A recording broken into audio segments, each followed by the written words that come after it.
بسم اللہ الرحمن الرحیم۔ السلام علیکم ورحمۃ اللہ وبرکاتہ۔ آج ہم ایک مجاہد نوجوان کا حیرت انگیز واقعہ بیان کرتے ہیں۔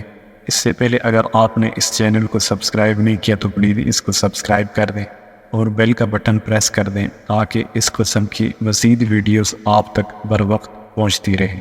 تو چلیں شروع کرتے ہیں۔ مدینہ منورہ میں ایک شخص تھا جو ابو قدامہ شامی کے نام سے معروف و مشہور تھا۔ اللہ تعالیٰ نے اس کے دل میں جہاد کی محبت خوب ڈال رکھی تھی، چنانچہ وہ اکثر و بیشتر رومیوں سے لڑنے اور جہاد کرنے میں مصروف رہتا تھا۔ ایک دفعہ وہ مسجد نبوی میں بیٹھا ہوا تھا اور لوگوں سے گفتگو کر رہا تھا۔ حاضرین مجلس میں سے کسی نے کہا کہ واقعات جہاد میں سے جو سب سے تعجب خیز اور تعجب انگیز واقعہ آپ نے دیکھا ہو وہ ہمیں سنا دیجیے۔ شیخ ابو قدامہ نے فرمایا کہ سنو، ایک دفعہ میرا رقہ جانا ہوا تاکہ کوئی اونٹ خرید لوں جو ہمارے اسلحہ کے اٹھانے اور لے جانے کے کام آئے۔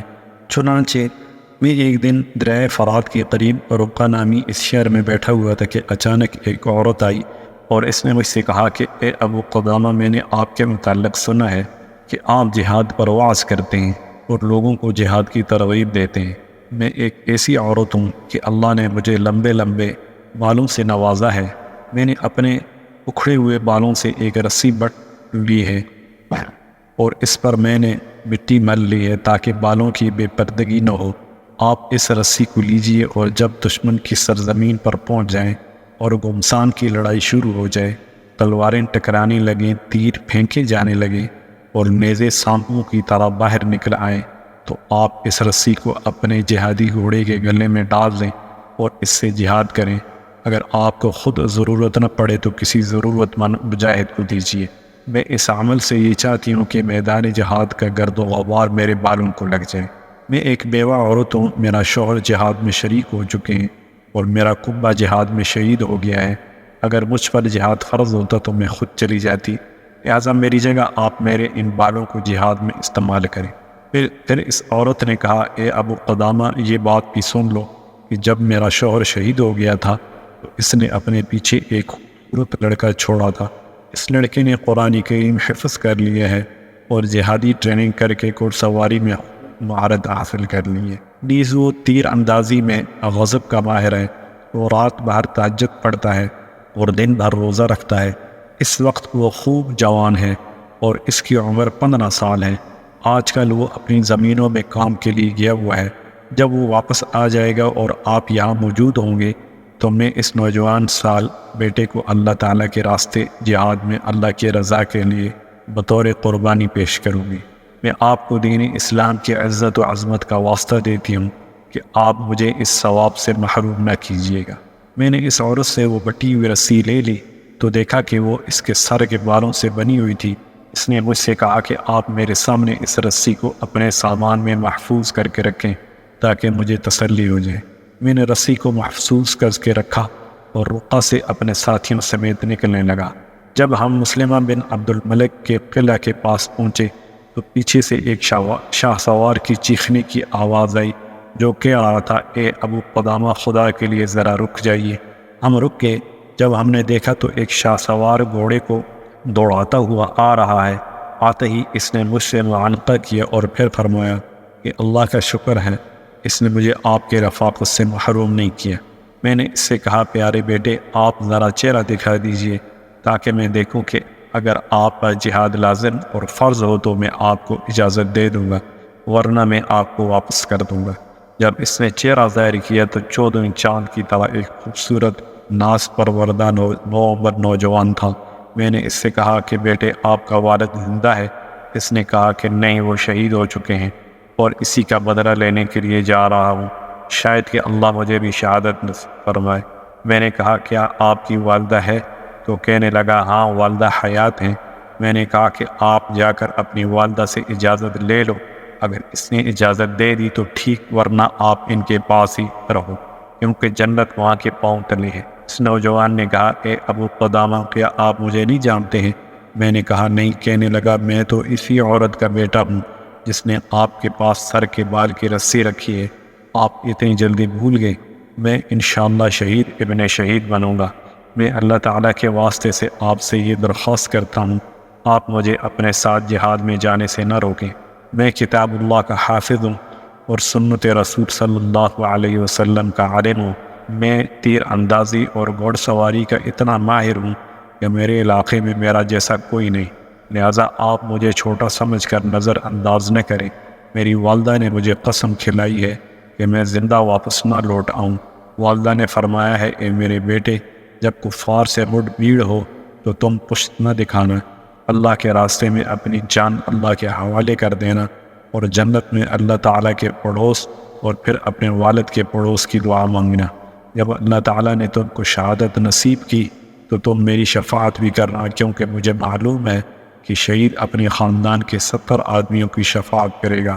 یہ کہہ کر امی جان نے مجھے سینے سے لگا لیا اور آسمان کی طرف نظر اٹھا کر اس طرح دعا مانگی، اے میرے مولا، اے میرے مولا، یہ میرا بیٹا ہے، میرے دل کا پھل اور میرے جسم کا پھول ہے، میں نے اس کو تیری خدمت میں پیش کر دیا ہے، اس کو قبول فرما لیجئے۔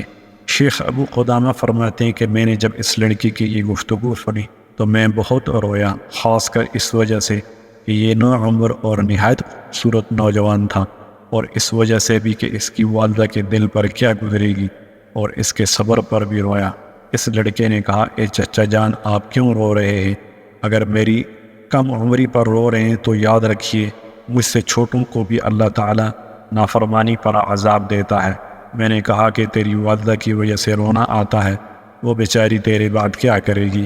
خیر، ہم آگے بڑھتے چلے گئے۔ رات کو سفر مکمل ہوا اور صبح روشن ہو گئی۔ لڑکا مسلسل اللہ کے ذکر میں لگا ہوا تھا۔ میں نے جب غور سے دیکھا تو یہ لڑکا سب سے زیادہ گھوڑ سواری میں ماہر تھا اور سب سے زیادہ خدمت گزار بھی تھا۔ جتنا ہم دشمن کے قریب ہوتے جاتے، یہ لڑکا اتنا ہی چست بنتا جاتا تھا۔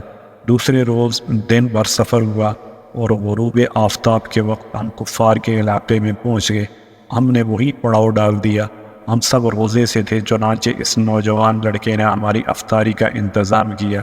وہ افطاری کی تیاری میں لگا ہوا تھا کہ نیند اس پر غالب آئی اور وہ سو گیا۔ سوتوں میں ہم نے دیکھا کہ وہ نوجوان مسکرا رہا ہے۔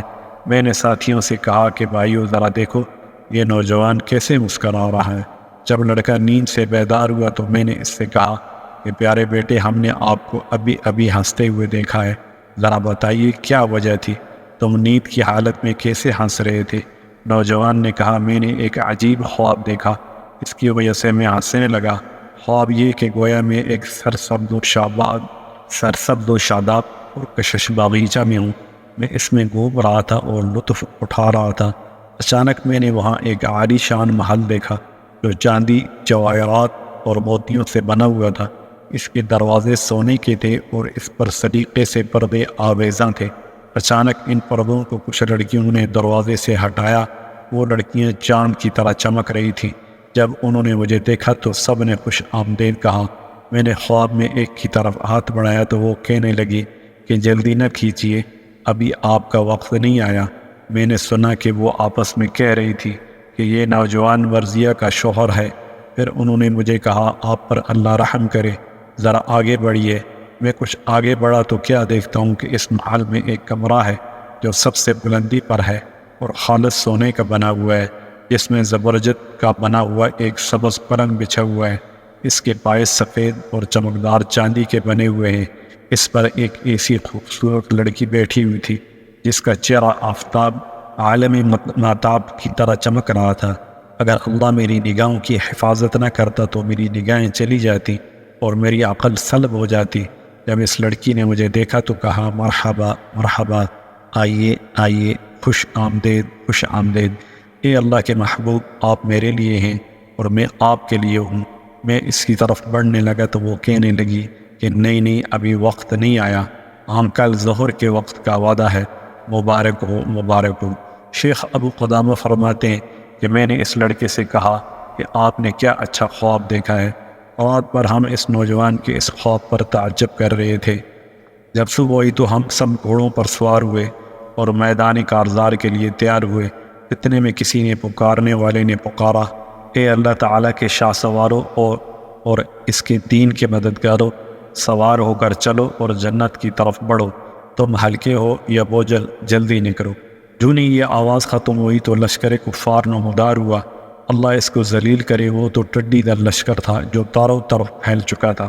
ہم میں سب سے پہلے اس نوجوان نے لشکر کفار پر ایسا حملہ کیا کہ ان میں اندر تک گھستا چلا گیا۔ اس نے کفار کے جم کٹے کو تتر بتر کر دیا اور بیچ میں جا کر لشکر کفار کو تہس نہس کر دیا۔ کئی بہادروں کو اس نے موت کے گھاٹ اتارا اور کئی کفار کو زمین پر بچھاڑ دیا۔ میں نے جب اس لڑکے کی اس طرح تابڑ توڑ حملوں کو دیکھا تو میں اس کے پاس گیا اور اس کے گھوڑے کی لگام کو پکڑ کر کہا، اے پیارے بیٹے، اب تم واپس ہو جاؤ، تم نو عمر ہو، جنگی چالوں کا زیادہ تجربہ بھی نہیں۔ اس نے کہا، اے چچا جان، کیا آپ نے قرآن کی یہ آیت نہیں سنی؟ یا ایھا الذین آمنوا اذا لقیتم الذین کفروا زحفا فلا تولوهم الادبار۔ اے چچا جان، کیا آپ یہ چاہتے ہیں کہ پیچھے مڑ کر جہنم کا حقدار بنو؟ ہم اسی گفتگو میں تھے کہ اچانک کفار نے ہم پر یک بارگی حملہ کر دیا۔ یہ حملہ اس طرح سخت تھا کہ ہر آدمی اپنی اپنی فکر میں مشغول ہو گیا۔ اس دوران لڑکے اور میرے درمیان میں کفار حائل ہو گئے اور ہم ایک دوسرے سے جدا ہو گئے۔ اس حملے میں مسلمانوں کی بڑی تعداد شہید ہو گئی۔ جب جنگ رک گئی تو نہ زخمیوں کا حساب لگایا جا سکتا تھا اور نہ شہیدوں کا کوئی حساب تھا۔ میں اپنے گھوڑے سمیت شہداء کی لاشوں میں گھومنے لگا۔ ہر طرف لاشیں ہی لاشیں تھیں اور سیلاب کی طرح خون بہہ رہا تھا۔ شہداء کے چہرے خون اور غبار کی وجہ سے پہچانے نہیں جاتے تھے۔ میں گھوم ہی رہا تھا کہ اچانک ایک کو زمین پر پڑے ہوئے دیکھا جو گھوڑوں کے سموں کے نیچے کچلا پڑا تھا اور اس کے چہرے اور جسم پر غبار لگا ہوا تھا، اور وہ اپنی آخری سانس میں یہ کہہ رہا تھا، اے مسلمانوں، خدا کے لیے میرے پاس میرے چچا ابو قدامہ کو بھیج دو۔ میں نے جب اس کی آواز سنی تو اس کے قریب آیا، دیکھا تو وہ اپنے خون کے حوض میں الٹ پلٹ ہو رہا تھا۔ کثرت خون اور کثرت غبار اور گھوڑوں کے کچلے جانے کی وجہ سے میں اس کو نہیں پہچان سکتا تھا۔ میں نے اس سے کہا، ہاں میں ابو قدامہ ہوں۔ اس پر لڑکے نے کہا، چچا جان، رب کعبہ کی قسم، خواب کی تعبیر سچی نکلی۔ میں اس کے چہرے پر جھک گیا اور پیشانی پر بوسہ دیا اور اس کے چہرے سے مٹی اور خون اپنی چادر سے صاف کرنے لگا اور کہا کہ اے پیارے بیٹے، مجھے اپنی شفاعت میں قیامت کے روز نہ بھولنا۔ نوجوان نے کہا کہ آپ جیسے محسن کو بلایا نہیں جا سکتا، آپ اپنی چادر سے میرے خون کو کیوں پونچھتے ہیں؟ میرا اپنا کپڑا زیادہ مناسب ہے کہ اس سے میرا خون پونچھا جائے۔ پھر اس نوجوان نے کہا، اے چچا جان، یہ خون چھوڑ دیجئے کہ میں اپنے رب کے ساتھ اسی خون میں ملاقات کروں گا۔ خواب میں جس کو میں نے دیکھا تھا وہ سامنے کھڑی ہے اور میری روح نکلنے کے انتظار میں ہے اور مجھ سے کہہ رہی ہے کہ میں مشتاق دیدار ہوں، جلدی سے میرے پاس آ جائیے۔ اے چچا جان، میں آپ کو خدا کا واسطہ دیتا ہوں کہ اگر اللہ تعالیٰ نے آپ کو صحیح سالم واپس لوٹا دیا تو آپ میرے یہ خون آلود کپڑے میری مسکین اور غمگین والدہ تک پہنچا دیں، تاکہ ان کو معلوم ہو جائے کہ میں نے ان کی وصیت کو پورا کر دیا ہے اور مشرکین کے مقابلے میں کسی بزدلی سے کام نہیں لیا۔ آپ ان کو میرا سلام پہنچا دیجئے اور ان سے کہہ دیجئے اللہ تعالیٰ نے ان کی قربانی کو قبول کر لیا۔ اے چچا جان، میری ایک چھوٹی سی بہن ہے، اس کی عمر 10 سال ہے۔ میں جب بھی گھر سے باہر جاتا تو وہ مجھے رخصت کرتی اور جب بھی گھر پر آتا تو وہ سب سے پہلے مجھے ملتی اور سلام کرتی۔ اس دفعہ جب میں آ رہا تھا، اس نے مجھے رخصت کرتے وقت کہا کہ بھائی جان، جلدی واپس آئیے گا، دیر نہ کیجیے گا۔ میری اس بہن سے جب آپ کی ملاقات ہو جائے اس سے میرا سلام کہیے گا اور پھر یہ کہنا کہ آپ کا بھائی جان کہتا ہے کہ خدا حافظ، قیامت میں ملاقات ہوگی۔ یہ کہہ کر اس نوجوان نے کلمہ شہادت پڑھا اور جان آفریز رب العالمین کے حوالے کر دی۔ ہم نے اس کو انہی کپڑوں میں دفنا دیا اور واپس ہو گئے۔ اللہ تعالیٰ ان سے راضی ہو جائے۔ القصہ، جب ہم اس غزہ سے فارغ ہو کر واپس رقہ پہنچے تو میں اس نوجوان کے گھر گیا، دیکھا تو اسی نوجوان کی طرح کی خوبصورت ننھی منی معصوم بہن دروازے پر کھڑی ہے اور غزوہ سے واپس لوٹنے والوں سے پوچھ رہی ہے کہ میرے بھائی کو آپ لوگوں نے نہیں دیکھا؟ لوگ جواب دیتے کہ ہم ان کو نہیں جانتے ہیں۔ جب میں اس بچی کی طرف بڑھا تو وہ کہنے لگی کہ چچا جان، آپ کہاں سے آئے ہیں؟ میں نے کہا کہ میں جہاز سے لوٹ کر آیا ہوں۔ وہ کہنے لگی میرا بھائی لوٹ کر نہیں آیا۔ یہ کہہ کر وہ چیخ اٹھی اور کہا کہ سب لوگ آگے، میرا بھائی پیارا کیوں نہیں آیا؟ میں نے اس بچی کے رونے کو قابو کیا اور اس بچی سے کہا اپنی امی جان کو جا کر کہہ دو دروازے پر ابو قدامہ آیا ہے، ان سے بات کرو۔ میری اس گفتگو کو اس خاتون نے سن لیا، وہ فوراً باہر آئی اور اس کے چہرے کا رنگ پھپ ہو گیا۔ میں نے اس کو سلام کیا، اس نے سلام کا جواب دیا اور کہا، اے ابو قدامہ بتائیے کہ آپ خوشخبری لے کر ہمارے پاس آئے ہیں یا غم کی خبر لے کر آئے ہیں؟ میں نے کہا کہ پہلے خوشخبری اور غم کی خبر کی وضاحت کریں۔ اس نے کہا، اگر میرا بیٹا صحیح سالم واپس آ گیا ہے تو یہ غم کی خبر ہے، اور اگر اللہ تعالیٰ نے اس کو شہادت سے نوازا ہے تو یہ خوشی کی خبر ہوگی۔ میں نے کہا، مبارک ہو، اللہ تعالیٰ نے تیرا ہدیہ اور قربانی کو قبول کر لیا ہے اور تیرا بیٹا شہید ہو چکا ہے۔ کہنے لگی، کیا اللہ تعالیٰ نے اسے قبول کر لیا؟ میں نے کہا، ہاں قبول کر لیا۔ کہنے لگی، شکر، الحمدللہ، یہ میرا آخرت کا سرمایہ بن گیا۔ پھر میں نے اس نوجوان کا پیغام اس کی بہن تک پہنچایا کہ سلامت رہو بہن، خدا حافظ، قیامت میں ملاقات ہوگی۔ لڑکی نے جب یہ پیغام سنا تو ایک چیخ ماری اور بے ہوش ہو کر گر پڑی۔ میں نے جب اس کو ہلایا تو وہ مر چکی تھی۔ میں نے لڑکے کے خون آلود کپڑے اس کی والدہ کے حوالے کیے اور زخمی دل اس گھر سے واپس لوٹ آیا۔ مجھے اس عورت کے صبر پر اب تک تعجب ہو رہا ہے۔ یہ روایت ہم نے دعوت جہاد ایک بک ہے اس سے اٹھائی ہے۔ جب انسان اپنے اللہ تعالیٰ سے لو لگا لیتا ہے تو اسے دنیا کی رعنائیاں، دلچسپیاں سب ہیچ معلوم ہو اور اس کی نظر میں صرف آخرت ہی رہ جاتی ہے۔ چنانچہ اس واقعے سے ہمیں یہ سبق ملتا ہے کہ ہم بھی شہادت کی تمنا رکھیں اور دنیا کی محبت میں مسترد ہونے کی بجائے آخرت کی محبت کو سامنے رکھیں۔ اللہ تعالیٰ ہم سب کو اس واقعے سے سبق اور سمجھ حاصل کرنے کی توفیق عطا فرمائے، آمین۔ السلام علیکم ورحمۃ اللہ وبرکاتہ۔